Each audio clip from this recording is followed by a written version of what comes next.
Welcome, everybody. This is our Peer Perspective series. This month, we will be talking about the parental mental health journey during the HIE diagnosis. I have 3 HIE parents here with me today who graciously volunteered their time to talk a little bit about their family and their journey when it comes to navigating mental health while having a child with HIE. As always, these are families' personal experiences. This is not medical advice. This is just their information and the choices that they chose to possibly help you look into possible options and to just hopefully make you feel a little bit better in the space you are at this time. So with that being said, if everybody wants to just take a minute and introduce yourself and your connection to Hope for HIE, I would greatly appreciate that. Okay, great. I can go. So I'm Kat. I have 2 daughters, Aria and Riley. Riley's my HIE baby. She is about 2.5 years old. And so, I mean, she's had a very severe prognosis, and it hasn't turned out that way so much, but we are in a ton of therapies and, just kind of going through that process, the wait and see, all of that stuff. Thank you, Kat. Mm-hmm. Ravi? Yep. I'm Ravi. We have 2 sons. Our HIE kiddo is Kieran. He's about 5.5. We got introduced to HIE right at birth. During the diagnosis, moderate to severe was the diagnosis. Though his outcomes have been pretty mild, so we're very much appreciate all the work that HIE does, and wanting to continue and help out where we can. Thank you. I'm sorry, I'm trying to keep my kids' chaos to a minimum. Hi, my name is Corey, and I have 4 children. My youngest, Reese, was diagnosed HIE at birth in 2021. She will be 5 in August. She was diagnosed, I believe it's like a severe prognosis at birth. We were looking at what we thought was going to be kind of a blind deaf baby situation. It was very scary. I don't think we got a lot of help with that, other than cooling was done really wonderfully. We connected with some really wonderful residents in that process, and thankfully she got a lot of wonderful therapies and is doing really, really well at 4 years old now. So I'm really grateful, and I'm just happy to be here and help talk about mental health where I can. Wonderful. Well, thank you, guys. I guess I'd like to just dive right in. Would you guys be able to talk a little bit about those initial moments? When did you recognize that you might need to seek out something more? Or what were the first steps that you looked into for therapy or additional assistance? Was it right away? Was it down the road? Who impacted those decisions?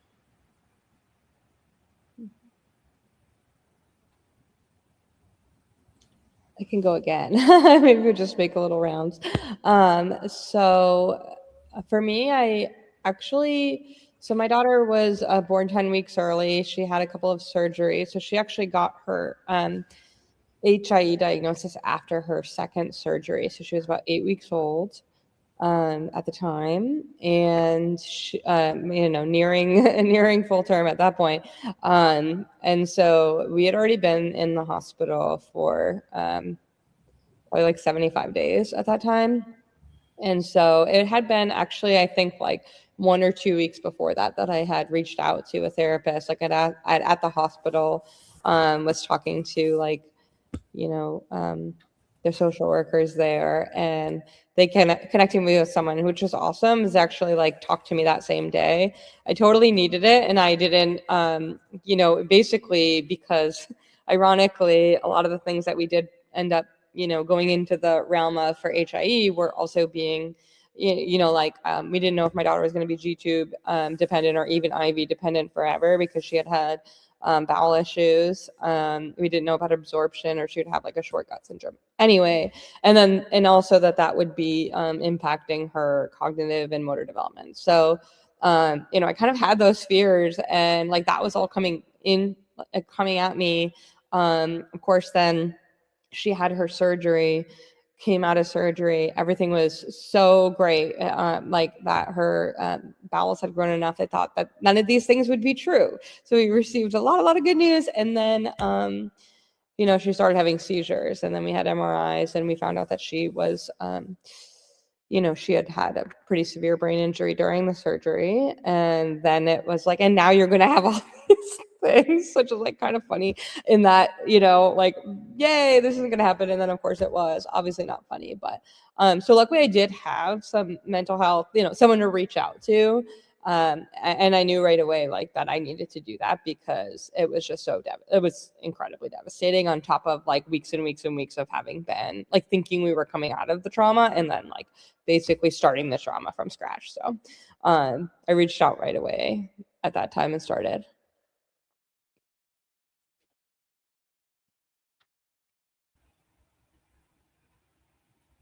Thanks, Kat. Ravi or Corey? I was going to say, Ravi, do you want to go? If not, I can. I was trying to unmute. Sorry. I like pressed the wrong button. So I apologize. So I think for me, one of the things that, that really kind of made it clear that like, supporting mental health is going to be an important part of this journey is when at the initial like diagnosis, right after birth, going up to the NICU right away, and speaking with the attending, who happened to be a neonatal neurologist, like a specialty, and so she was going through all the things about possible outcomes with the HIE diagnosis, and it just like in that moment, it felt like I felt so incredibly alone. And, my wife wasn't with me yet. She was still downstairs. She was still like getting after birth care and everything. And it's a whole, another part of her story and everything. And it was during that time that like, just felt this kind of loneliness, and like, how are we going to cope, and how are we going to get through this? And, when we came later that evening back up to the NICU, there was a care package from Hope for HIE, and in that care package had all of this information, all this documentation, and from there it was very clear that we are not alone, and that there are others that have gone through this, and there's this whole organization that supports and helps give parents the voice and the information to advocate for themselves. And that's where it was very clear, is like, we should seek out help for this. And I've seen the benefit of therapy. I've seen my wife go through therapy, and, I'm just forthcoming and honest that I haven't pursued therapy yet personally for myself. As I've been going through this trauma and this journey, it has always been like, waiting and seeing, right? And looking at the next step and then the next step. And I think I've been so consumed by that I haven't found that opportunity to do something for myself. And I know I need to, and I recognize that like my wife has done that, and I've supported her in that, and I see the growth that she's gotten. So it's like, I see all the benefits. I haven't taken that step, and I'm trying to figure out what my blocker is, and I don't know. And so a different side of the therapy, the mental health journey, I guess. Yeah. And Ravi, and I appreciate your honesty, because not every mental health journey is going to lead you to a therapist. There are many different options when it comes to supports. It's just recognizing what you need. Mm-hmm. The other piece I wanted to indicate was, I really appreciate you being here. And you started to mention, with your wife being back, in L&D, and you being in the NICU. I find sometimes fathers minimize the impact that all of this has on them, because you're stuck with making a lot of decisions in the time where you're being thrown a lot of new information in the NICU.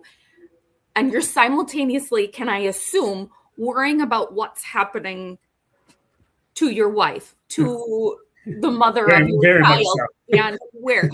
Are you able to speak a little bit to that point? Because I think it's just so important for dads to kind of hear that if you have any information. So this is, I'll go a little bit into the story and then to kind of like what had happened during that time. And I think it might help in that regard, just to kind of frame what I went through and what like helped me kind of go through that a little bit. And I mean, I'll be honest, I don't know if I went through it the right way.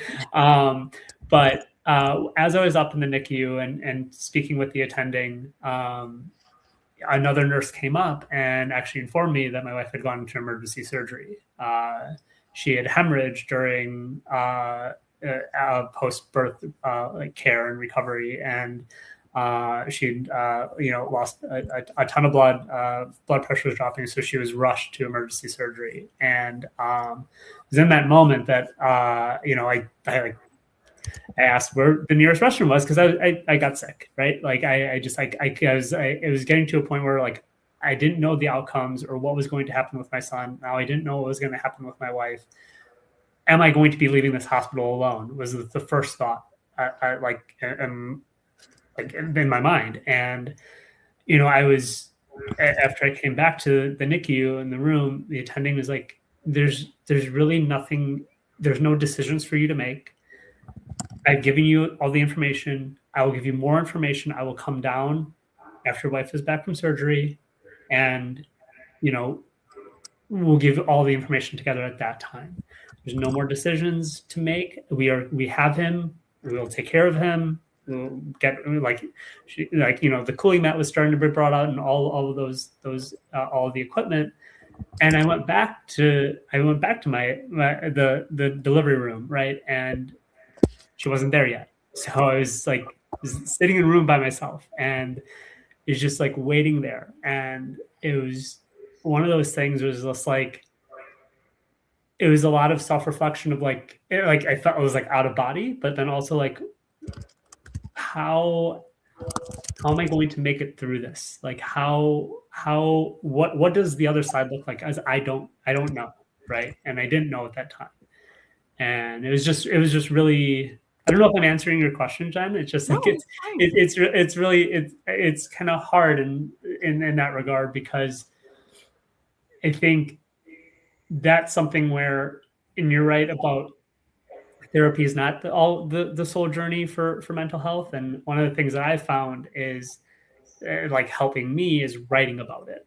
So I've written I've written some Facebook posts. I've written a lot of things down, and that's been helping me kind of work through a lot of that trauma and that pain. Wonderful. I love that you found something that works for you. That's great. Corey, how about you? When did you first recognize that something more might be going on, and where you reached out for help? I always forget the trauma of the words wait and see, and the fact that I blocked them out of my brain over the last couple of years until Ravi said them, and then I was like, oh, that's yep. So what the thing was, you have to wait and see with HIE. And I think what we did with my daughter was I was waiting and seeing, and I was really just so anxious and so desperate to, is the other shoe going to drop? Is something worse going to come along? Is a developmental issue going to arise? Is she going to be able to walk? Is she going to be able to talk?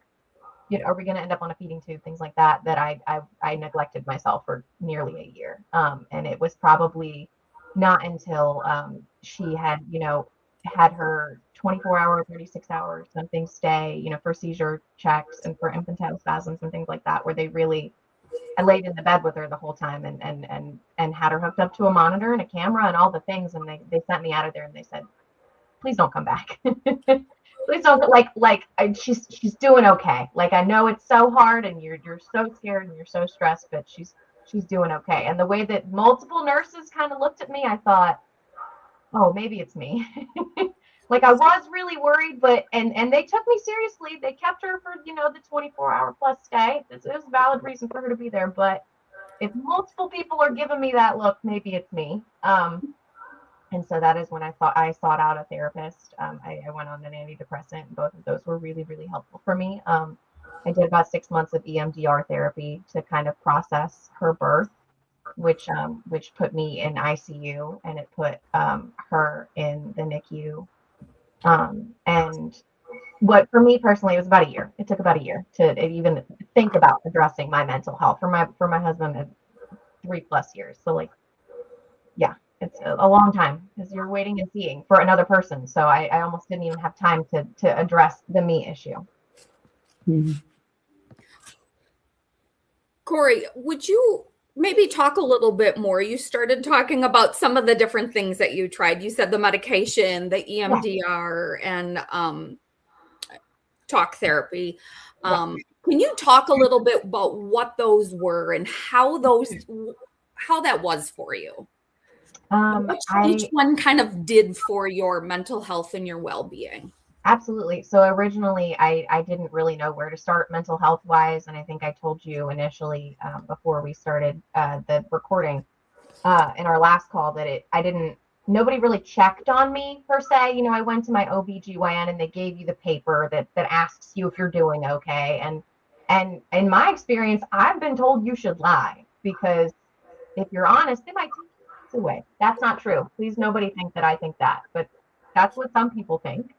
And so in previous experiences, I didn't think I could be honest. And even when I was, we'd have a conversation, me and my OBGYN, and she didn't seem that worried about me. So I didn't seem that worried about me. And so I reached out to her in our, my chart portal, and I said, I don't know that it's depression. I don't know that it's anxiety, but I am angry all the time.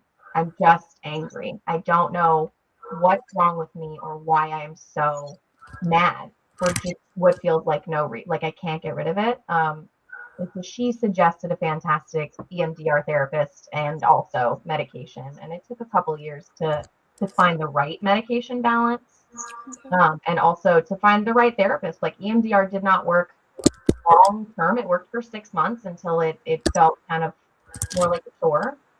And I took a couple of years off of therapy. I'm now in regular talk therapy, and it's working really, really well for me. But I would say that, like we said with Robbie, therapy is not a one size fits all. It's not an immediate fixes your mental health situation. And for me, it has been like a really great like block in my Jenga tower, but there's so many other blocks, and I have to balance them all.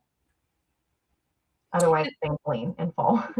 And then did you say that it took your husband 3 years? I was talking to him about this before I came on here because he asked what the call was about. And I said, we're talking about mental health, not even postpartum particularly, but mental health. Like when I decided to seek help after her birth. And he was like, oh, I mean, she was close to 4 years old before he felt like I was doing well enough that he could process how her birth affected him. I gave birth alone during COVID. Like I had COVID during the height of the pandemic panic. He dropped me off in the ER because our kids were at school, and he went home to get them off the bus, and they delivered me within an hour. So he missed the whole thing. And he called me and they said, hey, here's your baby on FaceTime. Your wife's in the ICU. We'll call you. Yeah, I had a really lovely OBGYN. She was super duper amazing, supportive through the process. But even when you have people that like think they're doing everything right and checking on you as much as they can, I hid that and I stuffed it down, and I didn't make any time to take care of myself because I was so completely consumed with my child's health. Wow. Kat, how about you? What about, you had mentioned that you had sought therapy out right away while your child was hospitalized. What did it look like after the hospitalization? Did you find a therapist in your community, or did you try anything else? Oops. Oh, there we go. Actually, all of the therapy that I did was virtual. And so I had like a private therapist that I talked to that whole time while I was there. I will also say that I had some anxiety during my pregnancy and got and was prescribed antidepressants also, and then and that was just regular like kind of postpartum anxiety. I mean prenatal, perinatal. What do you call that? Prenatal anxiety. I don't know. And then ended up in the hospital for 3 weeks before she was born. And then I went I just started stacking meds, basically, to be totally honest with you.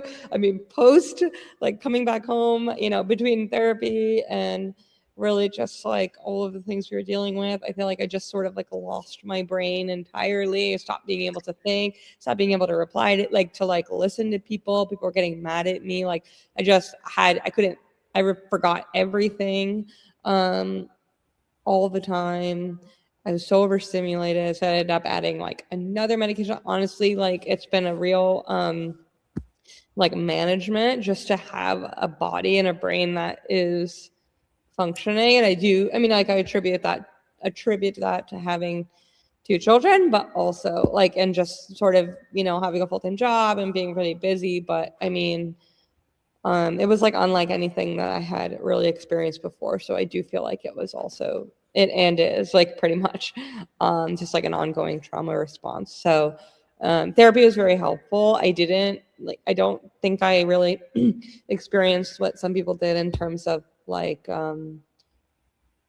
occasionally I did, I would say. I felt a little bit of dissociation, but I didn't need, I didn't feel like it was I needed to process it all as much. And I think I had the benefit of that being I was 7 weeks out of having a baby, 8 weeks out from that when we truly got the HIE diagnosis. It wasn't this whole traumatic event for us, right? It wasn't a birth. It wasn't I didn't get to hold my baby.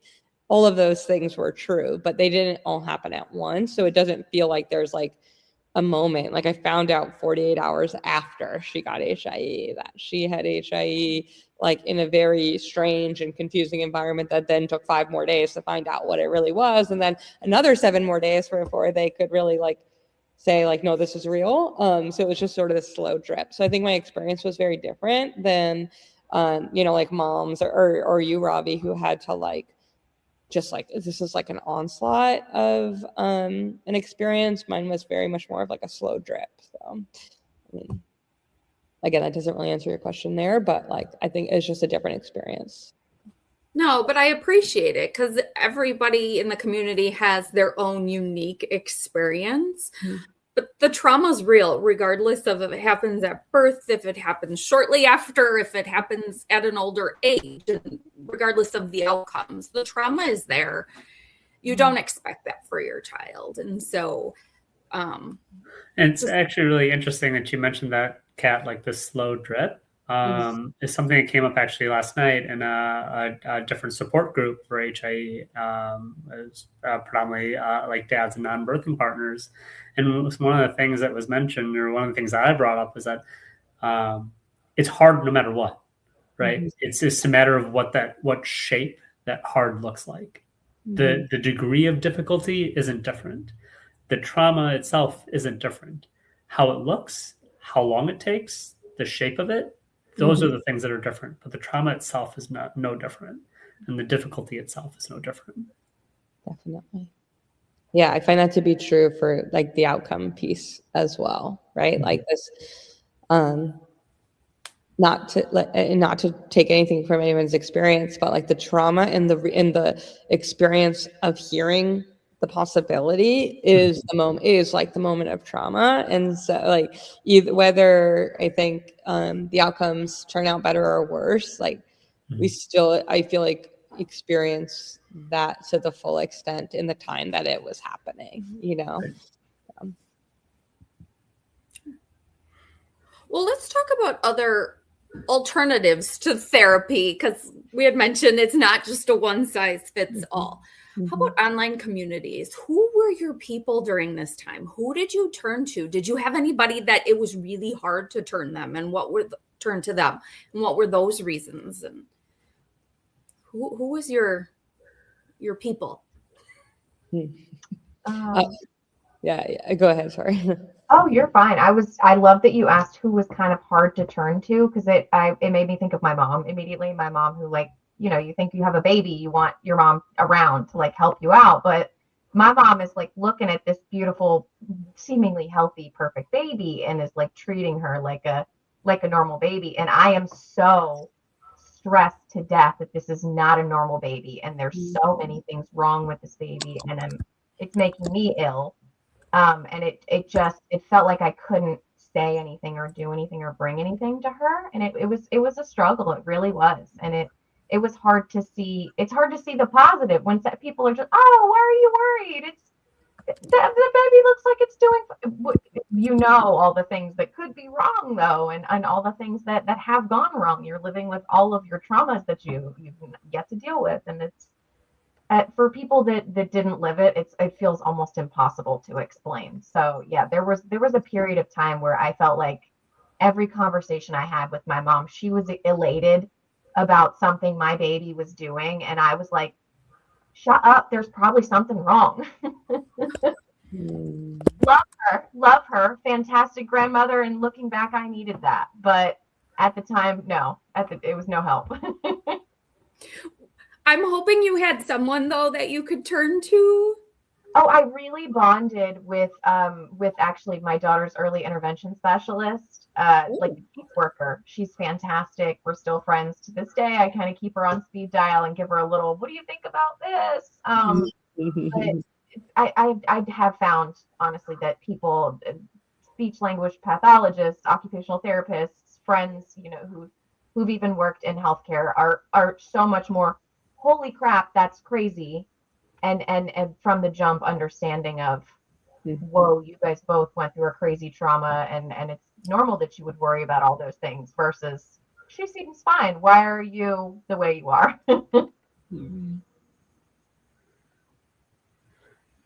For us, or at least for me, my main person was my wife. I feel like we did a really good job of checking in on each other, and like talking to each other about everything, making sure that we felt like there was no like in a world of uncertainties that we didn't feel like there were quote unquote, I know it's not the right word for it, but blind spots, so to speak, on like, you know, a lot of the wait and see and what we were thinking, what we're going through. And also, apart from my wife, one of my best friends who stood up at my wedding is actually a neonatal natologist at the hospital that we delivered at, and so like he knew the case and everything else. Like, you know, obviously, like after I told him, you know, he didn't violate any HIPAA violations or anything like that. But it's, you know, he became a really good partner. And interesting enough, one of our birth to three, our occupational therapist, we actually had a relationship with her prior to we sat next to each other at UW Badger football games. And it just so happened that she was our occupational therapist that we got signed up with. And it's just like, it was like we were already like friends, and it just became like, it just deepened that relationship, and just, you know, she became part of our family in that regard. So wonderful. For me, I mean, the HIE group was like my mom. Well, I'll step back. My mom and family members are like very supportive. Like my best friend, actually a number of my friends sort of like really, really, really like took a lot in terms of, you know, helping to support us and also just like understanding Riley. So that's been really great. But the HIE group is, I'm just saying this is like an advertisement because we're on an HIE thing, but like, I mean, I have connected with a number of, do happen to be moms, but that we have started like side messages on, sort of just like connecting and asking questions. And I mean, there are a couple of, there's at least one that I talk to like every single day now. And it's not just about our babies. Like we are just really close friends. And ironically, she's in Canada, and I'm like, I like her son, who's her HIE baby, is like, I just like consider him, you know, a kid that I love. And, you know, we're always there for each other, understanding like that part. Our outcomes are different, but we get like the experience. And I just like think it's funny all the time that some stranger like from the internet is like truthfully like a really close friend of mine now. And there's more than one mom like that I've been able to connect with. And I just feel like that has been a place where I've processed a lot of the like literally what's happened and what did the doctors say and like how did they let me down and or not. Our therapist and like like do we look at stem cells, like every question that crosses your mind. And so that's been so invaluable, like so invaluable. And then as Riley's gotten older, like she does have a CVI diagnosis now, so then it's like finding those diagnoses that are really related to her. Like I've also connected with a little bit with like the CVI community and some of the groups on that. So that's nice too, because I think that's CVI, for example, I think is a diagnosis that is just so confusing, and like there is truly nobody that I can talk to about that gets it and isn't sort of trying to be like, but what do you mean? She can see, she can do this, she can that. And I have to like defend myself too. So it's been great to have some people that like truly understand it and can actually tell me like, you are not crazy. Because when it comes to the parental mental health piece, I would say that has been one of the absolute hardest things for me to deal with, is just like the feeling that I'm crazy. Like I've never said that to myself as much as I have in the last 2.5 years, because it's like I do think that this is a valid concern about her, like this thing that she's doing or the vision thing or this or that. And people sort of have tendency to want to like look for the positive, like like you said, Corey. And so then I'm like questioning myself, like am I just somebody who can't accept how good and how lucky we have been that she's like doing so well? But there's a balance there, with like actually getting her the help that she needs and not just being obsessed with it all the time. So that is like, that's the ongoing struggle every day. Every day is really like, do I pay attention to this, or do I say like, this is okay, this isn't anything, this is normal childhood behavior, so that's where the groups like I think come in a lot. It's kind of like fact checking ourselves from other parents who really get it.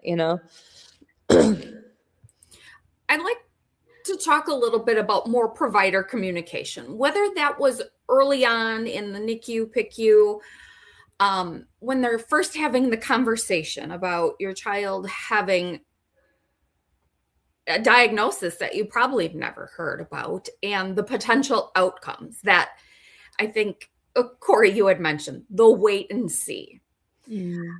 How did those conversations, or even any subsequent conversations, Kat, you were just talking about it.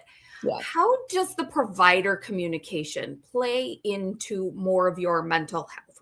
Did it set you up for better understanding? Did it complicate things more? What were your experiences? Yeah, I'll just take my piece from here since I'm already on, but like, we really got the gamut, especially in the beginning. The first neurologist told us, this is pretty serious, and she might have problems seeing, she might like have tightness, whatever. Then we went into like our actual formal meeting to go over it, and that was a great doctor who told, like, we asked very specific questions, like, what is the range of possibilities, Sarah? And they said she might have trouble reading in kindergarten, she might be quadriplegic. Like, there's literally like the whole range. And then like because in our story we had like a second MRI because they just thought this didn't really make sense, just the way that it had gone down. And then that conversation was one of the worst conversations, because they were like, no, this is as bad as we thought and worse, because now there's like a ton of scarring.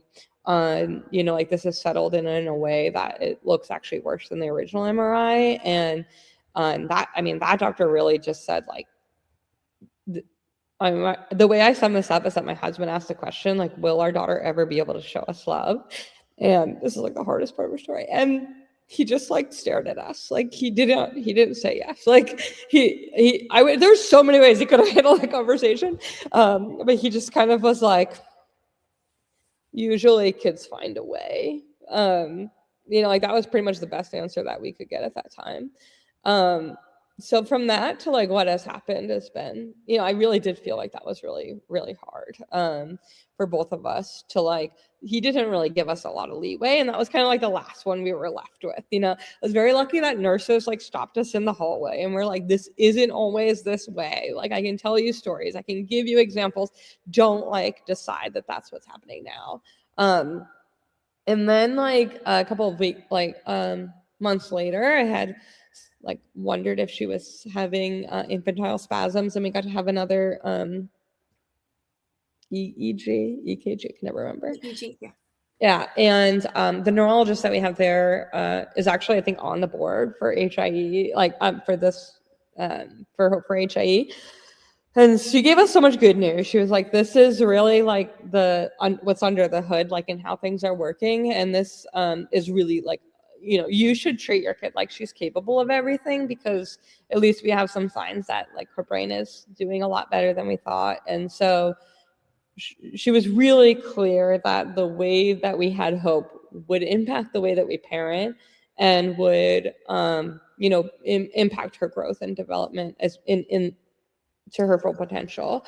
And so I think that that was a big moment for us, like a really big moment for us to switch back into a world where we like had, you know, some agency and some like variability to our outcomes. You know, so and then ongoing, like, I mean, our PT and our OTs are always, you know, very clear and like very hopeful. So and that's been really, really helpful from there. So yeah.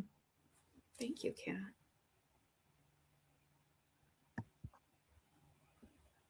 Ravi, you want to go? I'll go. Like I was saying before, you know, our attending in the NICU that,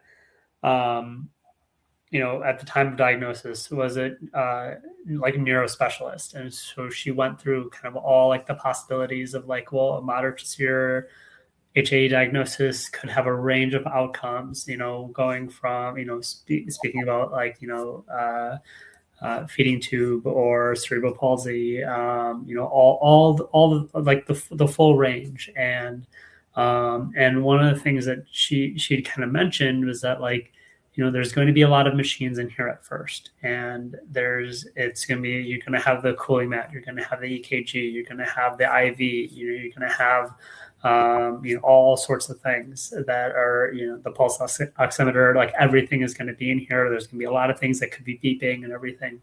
But over the next, you know, days, weeks, you know, however long, what we want to see, and like she did a good job laying out, like, here's our hope, so that we had something tangible to hold on to versus just this kind of like a world of unknowns. And she's like, as these machines do their job, they will start to go away. And when they start to go away, we will have answers from those particular machines. They won't just go away and they're just done. It's what is happening as a result. So cooling mat, and actually, like, during the cooling mat, like, you know, he wasn't, you know, he wasn't sedated. He was awake. And one of the moments that, like, he made eye contact with us, you know, like as he was on the cooling mat. And it just, like, that was one of those things where it's like, he, like, you know, you could see that he was looking at us, and just like, or at least that sort of felt like, and it's like, that was a moment of like, okay, he knows it's us. Like, he knows we're his parents. And, you know, and kind of going back to the provider communication piece, but like, that was where, like, what she said kind of laid the groundwork of our understanding, and that just helped us kind of go through all those next steps. We were in the NICU for, it's like 12 days, I believe, 12 or 13 days total. And it was to a point where it's like the IV went away. He was trying to feed. We were trying to do, we were doing feeding tube, and then we went to, you know, then bottle feeding and stuff like that. My wife was pumping. And, you know, it got to a point where it was like, and he was a big baby. He was 4 days late. So he was almost 10 pounds. So he's a big guy. And I remember one of the provider, like the one, like on the last or second to last day, and just like, okay, he's eating, the baby's eating. He's not lost a single ounce since birth. He's a big baby. like a NICU charts, like they have to eat so many ounces based on their weight. And it's like, their charts don't normally go that high. So it's just like, we're like feeding him so much, and like basically forcing it down, with the feeding tube and everything. And he was taking bottle, but then it was getting full, right? But then he wasn't hitting those ounces. And it's like, well, he's not taking all of it. It's like, he's full. But then the doctor was just like looked at us. It's like, he hasn't lost an ounce. The last thing he's on is a little bit of supplemental oxygen. It was the lowest setting. He's like, do you feel comfortable taking oxygen home with you? And it's like yeah, and they're just like, he's like, get this family home. They don't need to be here anymore. If they're gonna keep the baby on oxygen at home, like why are we doing this? Like the baby will figure out how to eat. So it was just like, it was that progression of providers like really being there, and they also heard us, like, again, with all that information that we got from the Hope for HIE like care package, like we felt empowered to advocate for ourselves and for our child. And every single provider heard us. Like, we were there every morning. We were fortunate that the hospital was a 10-minute drive from our house, right? So we were able to go home every night, sleep in our own beds, get in every morning, and we were always there every single morning before rounds. And we were there for the update, the check-in, and we were able to ask all of our questions. We were never dismissed. It was very like, the communication felt very mutual in that regard. Wonderful.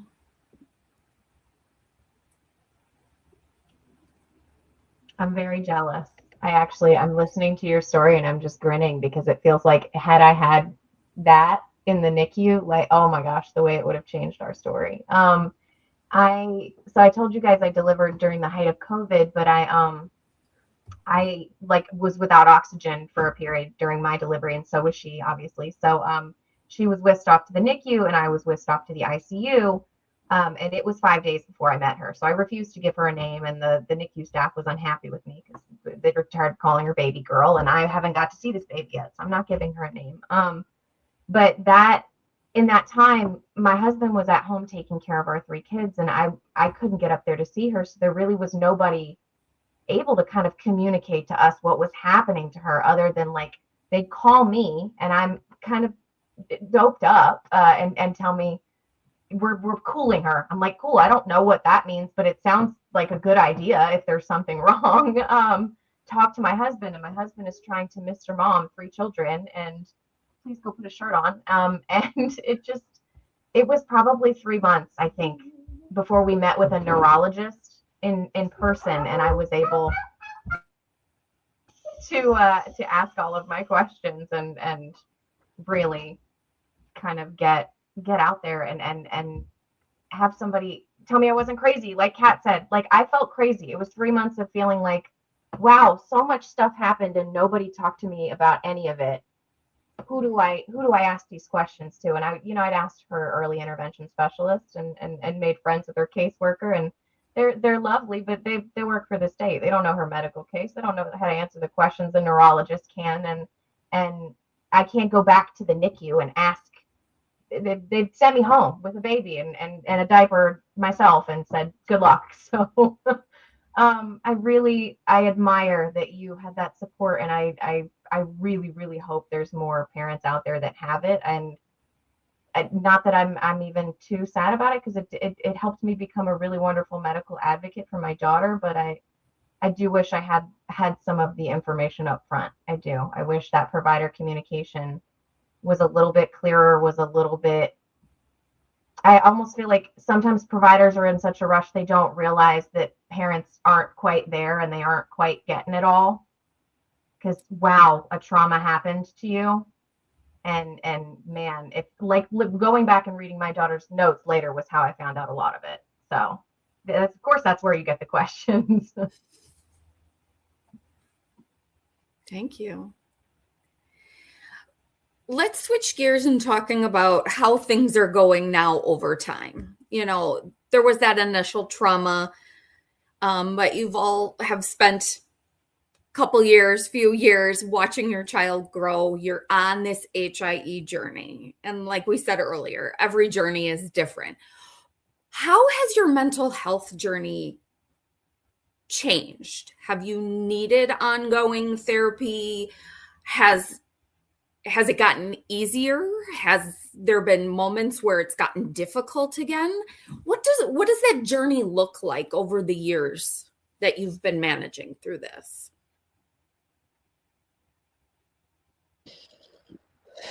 I think that probably every HIE parent can kind of relate to this, but like, first of all, let's just say birthdays and like anniversaries of HIE are like such a, I guess, trigger time. Like, I mean, like for me, like driving I had to go visit my father-in-law in the hospital in like the winter, and which was also when Riley was in the hospital.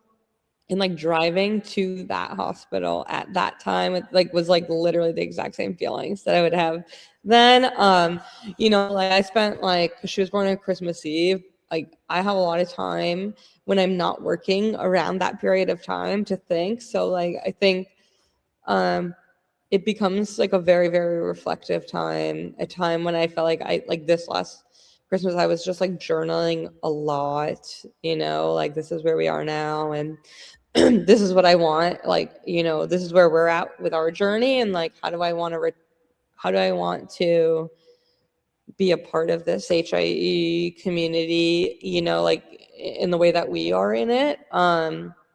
And so I think ongoing, like for me personally, it's staying, like this is a thing that's changed our lives, like regardless of her outcome. It's changed the way they view the world. It changed the way that like I access the disability community, whether she's in the way that other people see it or not. And so, like I feel like it's like one of those things, you can't unknow what you know and you can't unsee what you've seen. So like I want to be a part of it no matter what. And I think for my mental health, like it's the part of that journey has been figuring out how I can have that experience, like that deep of an experience, and be a part of the community, to keep, like it's a big part of my mental health to be able to access that and fit in a way that makes sense for other people too. So like things like that. I mean, just doing this, it's like, this is my mental health, like being a part of this community and being able to hear other people's stories is so important to me. And being able to spend time at certain times reflecting on those things. Like sometimes it's anger, sometimes it's sadness, sometimes it's so much joy of, of anything. I don't even, gratitude obviously for where we are, but even gratitude for the experience that we've had, because it's changed, like I said, the way that we look at the world. I think there's definitely grief there. There's definitely guilt there. There's like a little bit of like a survivor's guilt, I think, for the outcomes that we had. All of those things, all the time, every day, all at once, are all definitely all part of that experience for me still. And it's only been 2.5 years for me, but I don't imagine it's going to change really as time goes on. Like I think that all of those things will still happen.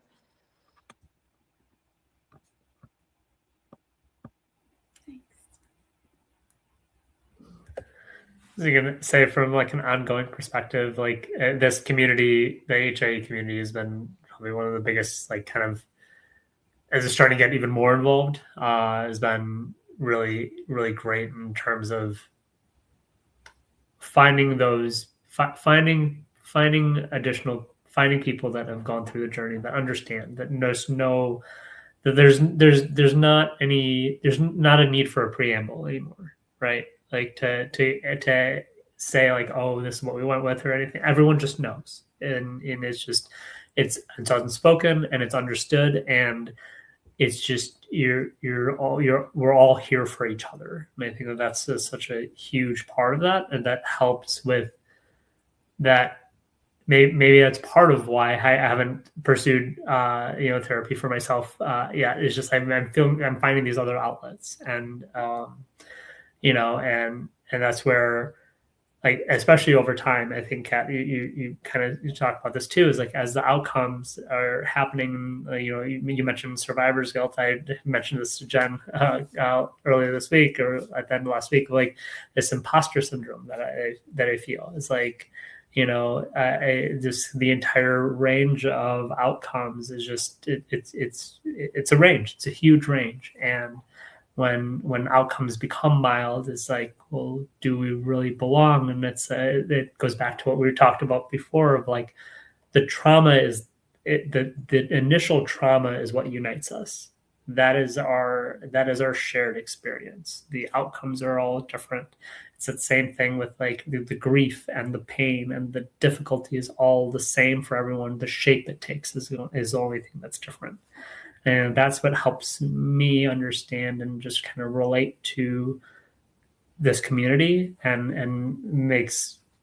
allows me to survive it, I guess, if that makes any sense. Yeah, I kind of want to respond to you a little bit about that because, that imposter syndrome piece, like, I think, like you said, the trauma is real. And it's, like I said, it's such an interesting perspective to have when you are told that, like any range of outcomes, that your child may be very sick, they may not be able to breathe on their own, they might be able to walk, talk, eat, etc. And at least for me, I feel like the only way that I can handle that the enormity of that is to decide that that's okay, like that outcome would also be survivable.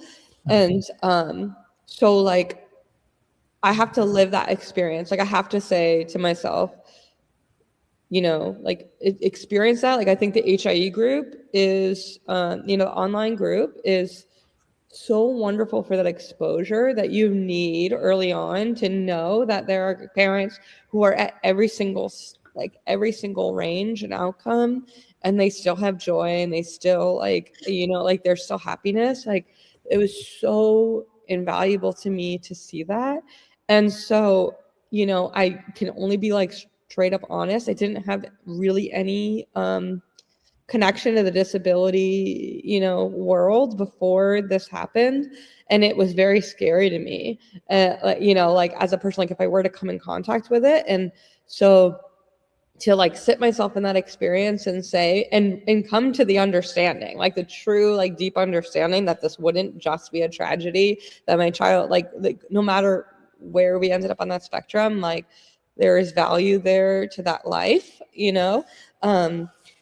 and then to not experience it, like I think that there's something like I still feel like I stand with all these people that have every range of outcome, because I'm like, well, I didn't know that before, and like everybody needs to know that, like that's just such an important piece of information that I did not have before being put in this world. So I guess that imposter syndrome is there, but like I do feel like I belong there, and so I still want to be there, I guess it's the best way to say it. Yeah, the only thing I'll say to that is like the imposter syndrome is only internal, right? No one has ever made me feel like I didn't belong. Like this has never been like anything external at all. It's only been in my own head. So I know you're not suggesting that anyone has ever made me feel like I don't belong or anything like that, but like it's just like that's where that there is that, and that's kind of where I'm like, I think that because of that imposter syndrome, I owe it to myself to get that support and therapy to like help me work through it, right? And so time will tell. I would just like to say thank you for what you said too, because you're right. That initial trauma, that initial like what I lived through, what my daughter lived through, and what we deal with, and why I'm here having this conversation with you all, and why you're here, and why Kat is here. That's what bonded us, and it's not regardless of our children's outcomes, you know, none of those things are related to why we're here or how we belong to be here. And that was very helpful personally for me.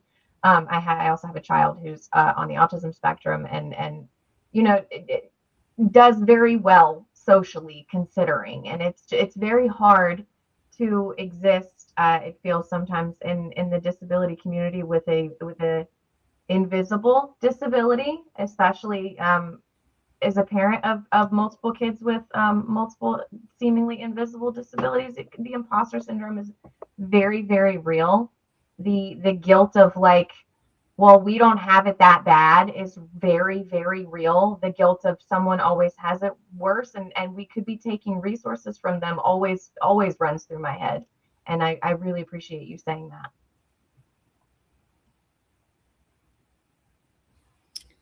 Well, thank you guys so much. I really just appreciate you guys just being vulnerable, sharing your stories and your journeys with our community.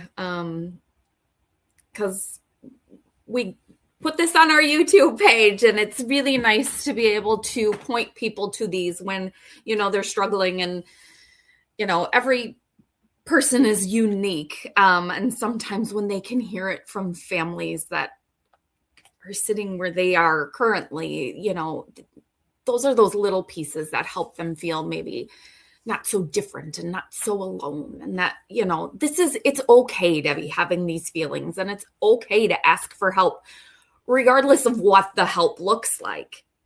There's no shame in any of that, because what happened was real, and these feelings are real, and they're not going to magically go away, because, you know, HIE is a journey. Your mental health is a journey. Things will ebb and flow. But with that being said, I guess, do you have, or what would be one key takeaway, or one thing you wish you would have known, or someone may have told you sooner or earlier on, for those parents just starting out, if you have something?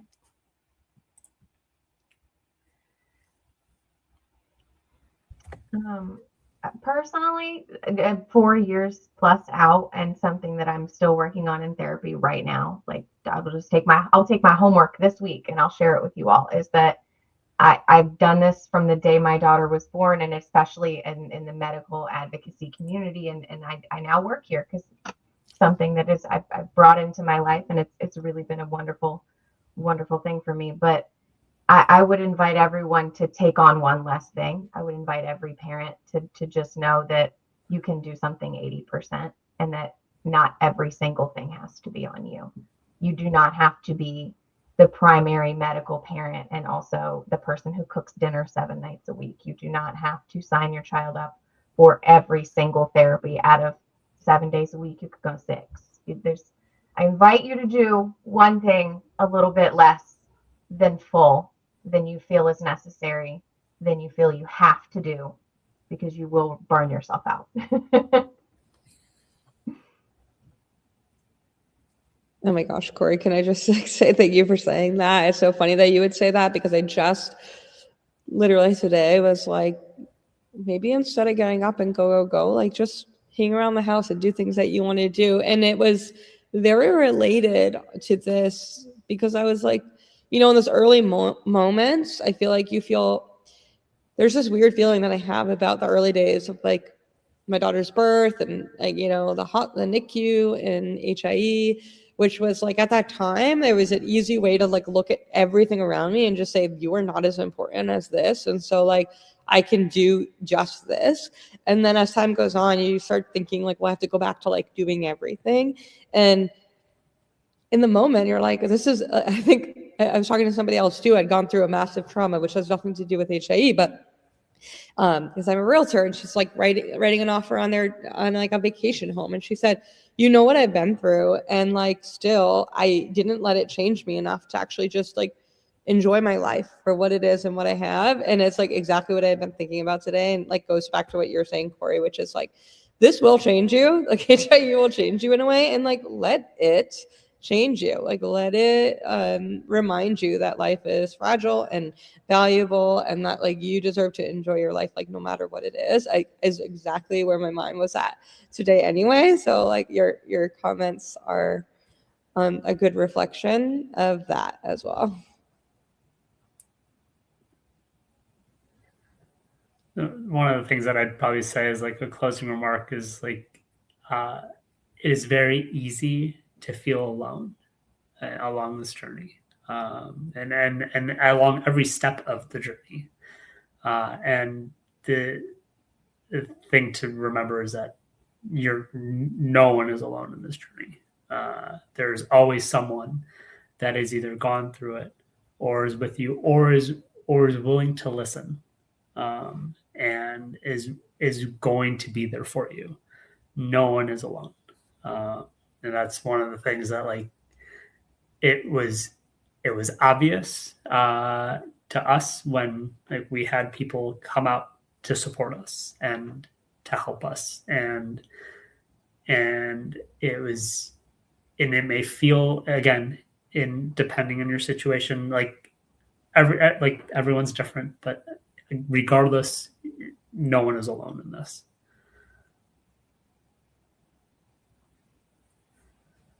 Well, very good. Thank you guys all so very much. I do really appreciate everything that you shared, and just you and being part of this community. It's been amazing. Thank you. I really appreciate it. Thank all of you.